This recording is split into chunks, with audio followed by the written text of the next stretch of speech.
Hello friends, welcome to the channel. I hope आप सबकी JMI MA English entrance exam की preparation अच्छी चल रही है। ऑब्जेक्टिव क्वेश्चंस तो हमने बहुत बार डिस्कस किए हैं। आज के वीडियो में हम लोग डिस्कस करेंगे सब्जेक्टिव टॉपिक्स के आंसर किस तरीके से किए जाएं। This is the tentative information about this exam. दो पार्ट्स में होता है, एमसीक्यूज और सब्जेक्टिव में, and you will get total 1 our and 30 minutes. Part A में 40 एमसीक्यूज। आई होप इसके लिए आप पूरी तरीके से प्रिपेयर्ड हैं। Literary world, history of English, literary terms, genres, classical literature, literary moments, literary theory and criticism. और साथ ही साथ आपको सब्जेक्टिव पार्ट भी होगा। 2 क्वेश्चंस आएंगे आपको, 30 marks each. One will be an excerpt और कोटेशन फ्रॉम लिटरेरी थियोरी और क्रिटिसिज्म, और एक रिफ्लेक्टिव ऐसे होगा। It can be about any famous text, moment और क्रिटिकल परसेप्शन। किस तरीके से इन क्वेश्चंस को आंसर किया जाए, that we will discuss today. 5 literary essays में ऑलरेडी आपके साथ डिस्कस कर चुकी हूँ, about dystopia, about mental illness, about utopia, about Dalit literature, about Rabindranath Tagore. इसी तरीके से इसी सेम फैशन में आप लोगों को बाकी टॉपिक्स भी प्रिपेयर करने हैं, and I provide your PDF also. Total 25 subjective topics और total 4 MCQ question paper practice होंगी वहाँ पर, यानी कि 160 क्वेश्चंस एमसीक्यू के 4 पेपर्स होंगे, और सब्जेक्टिव के 25 क्वेश्चंस की प्रैक्टिस। अगर आप वो पीडीएफ ग्रैब करना चाहते हैं तो you can connect through a Telegram link आपको डिस्क्रिप्शन में दिया गया है। तो ये वीडियोस देखिए, 5 टॉपिक्स यहाँ पर है, किस तरीके से आंसर करना है। पीडीएफ के थ्रू आपकी प्रिपरेशन हो जाएगी, और आज के वीडियो में हम देखेंगे कि किस तरीके से आप एक्सर्प्ट क्वेश्चन को, कोटेशन वाले क्वेश्चन को आंसर कर सकते हैं। देखिए, इस तरीके से आपको कोट आएगी। बहुत बार ऐसा भी हो सकता है कि आप कोट को बिल्कुल भी ना जानते हो। कई बार ऐसा लगता है कि आपको कोट समझ आ गई है, लेकिन राइटर को आप बिल्कुल भी नहीं जानते। तो उन सभी केसेस में आप किस तरीके से क्लेवर प्ले करेंगे, that I tell you in this video. देखिए, आप कोट के बारे में तो कुछ ना कुछ ज़रूर लिख पाएंगे, being a person from English literature. तो आपको एटलीस्ट ये तो समझ आएगा ही कि उसमें क्या कहा गया है उस लाइन में, राइट।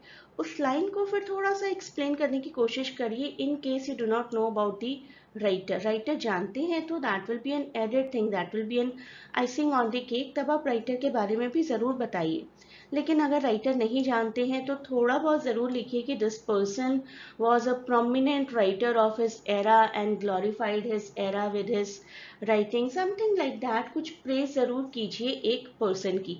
वो किस तरीके से और किन वर्ड्स में करेंगे वो भी मैं आपको हिंट दे दूंगी। तो देखिए, कोट के बारे में लिखिए, this quote encapsulates a profound observation about human condition, highlighting the difference between mere existence and truly embracing life। तो ये कोट बताती है कि सिर्फ जीना क्या है और जिंदगी को सही मायनों में जीना क्या है। इसी कोट को इसके बाद थोड़ा एक्सपैंड करिए। Finding meaning in life is a deeply personal journey, and what constitutes meaning can vary greatly from one individual to another. हर इंसान की लाइफ दूसरों की लाइफ से अलग होती है, और अपनी लाइफ को कैसे एक नया मीनिंग देना है, that we know better than the others. Humans possess a profound sense of aspiration and transcendence, seeking to understand the universe they place within and to pursue goal beyond immediate survival needs। Immediate survival needs क्या होती है? Food, clothing, shelter। Animals में तो clothing भी नहीं होती, and that is this communication, this thought process, this gift of mind that God has given to us, that is what makes us different from animals। Animal सिर्फ अपनी life जी रहे हैं, लेकिन हमें अपनी लाइफ को एक नया मीनिंग प्रोवाइड करना है। ऑस्कर वाइल्ड ने कुछ ना कुछ ऐसा किया ही होगा ना, अपनी लाइफ को एक मीनिंग प्रोवाइड किया कि हम उनको पढ़ रहे हैं आज, although he died very early around the age of 45। तो अगर आप इनको जानते हैं तो बिल्कुल पर्टिकुलर बातें लिखिए, नहीं जानते अगर राइटर को, थोड़ी सी जनरल बातें ज़रूर लिख दीजिए। जैसे कि मान लीजिए नहीं जानते तो रिनाउंड राइटर, प्ले राइट भी आपको नहीं पता, प्ले राइट की जगह आप राइटर लिख दीजिए। एंड ऐसा कुछ ज़रूर लिख दीजिए जो कि हर राइटर की लाइफ में होता ही है। हर राइटर की लाइफ में एक कमिटमेंट होता है, इंडिविजुअलिज्म के लिए, क्रिएटिविटी के लिए, एस्थेटिसिज्म यानी कि ब्यूटी के लिए। तो इस तरीके की कुछ बात ज़रूर लिख दीजिए जो कि एक कॉमनली एक परस्यूट है हर राइटर के लिए। हर राइटर इंडिविजुअलिज्म की तरफ इंक्लाइंड होता है, क्रिएटिविटी की तरफ और एस्थेटिसिज्म की तरफ। और हर राइटर, अगर हम किसी राइटर को पढ़ ही रहे हैं तो पॉपुलर तो है ही। तो इस तरीके का कोई वर्ड ज़रूर यूज़ करिए। Do not let the examiner know कि आप बिल्कुल भी नहीं जानते। अब इस कोट को फिर से एक्सप्लेन करना शुरू कीजिए। एक बार कहीं ना कहीं अपने आंसर में कोट को भी लिख दीजिए और एक लाइन में ज़रूर लिखिए कि ये कोट क्या कहती है। Importance of embracing life fully and authentically. इतनी शुरुआत कर देंगे, आपका आधा काम हो गया। अब आप इसी लाइन को एक्सप्लेन करते रहिए और बीच बीच में मेंशन करते रहिए कि ये राइटर क्या कहना चाहते हैं इस लाइन के थ्रू, जिससे कि एग्जामिनर के दिमाग में एक परसेप्शन हो जाए कि आप इस राइटर को जानते। तो मैंने देखिए किस तरीके से लिखा है। In light of Wilde's experiences the quote can be interpreted as a commentary on the distinction between just existence and true living.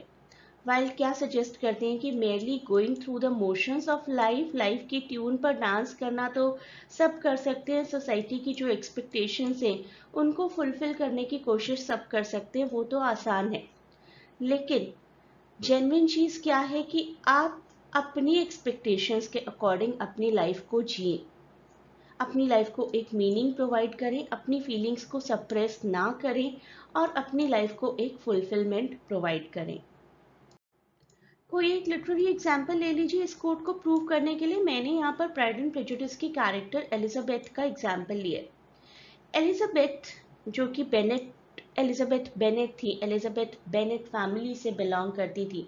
Bennett family में क्या कन्वेंशन थे कि लड़कियों को सिर्फ शादी करनी है, सिर्फ बेनेट फैमिली में ही नहीं, उस टाइम के इंग्लैंड में यही कन्वेंशन थे कि लड़कियों का ultimate purpose is to get married and that marriage can be loveless also, doesn't matter, बस जो पर्सन मिले आपको एक एलिजिबल बैचलर, उसके साथ शादी कर लो।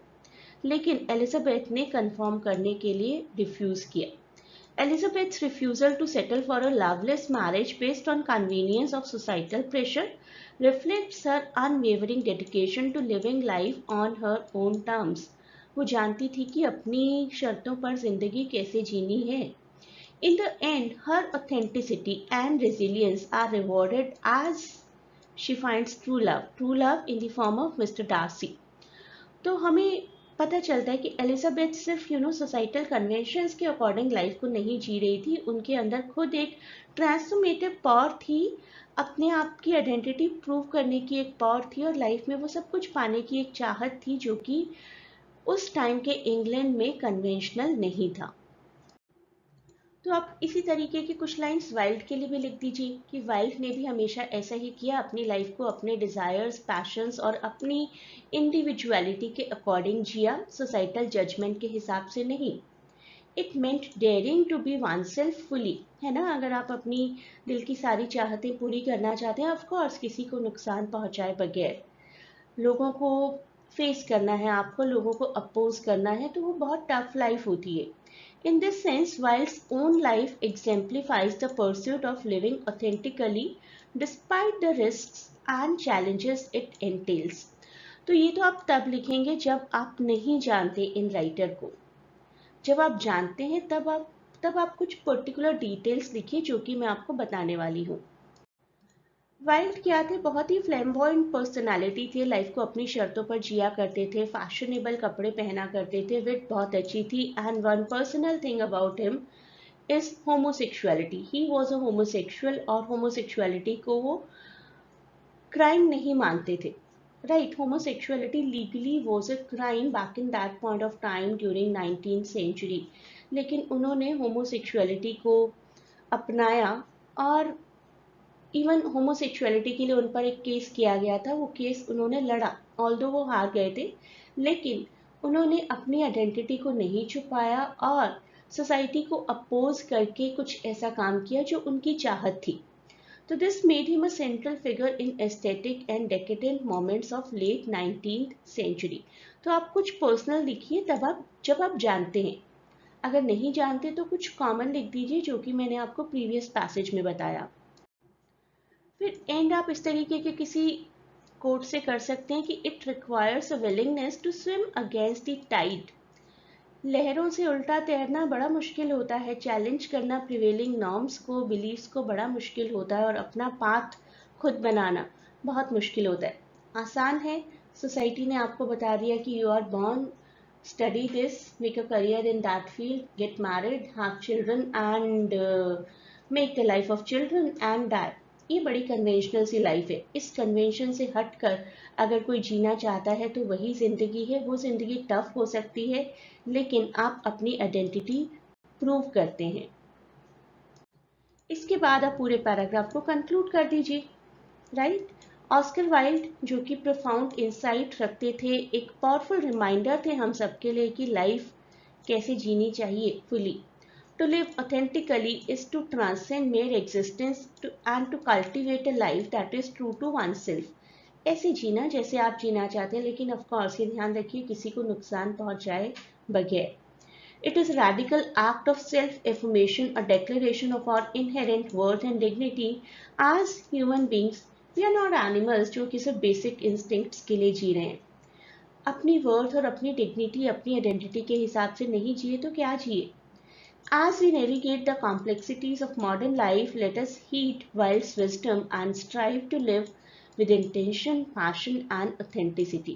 तो अगर हम इस लाइन को फॉलो करें तो हमें अपनी शर्तों के हिसाब से जिंदगी जीनी चाहिए।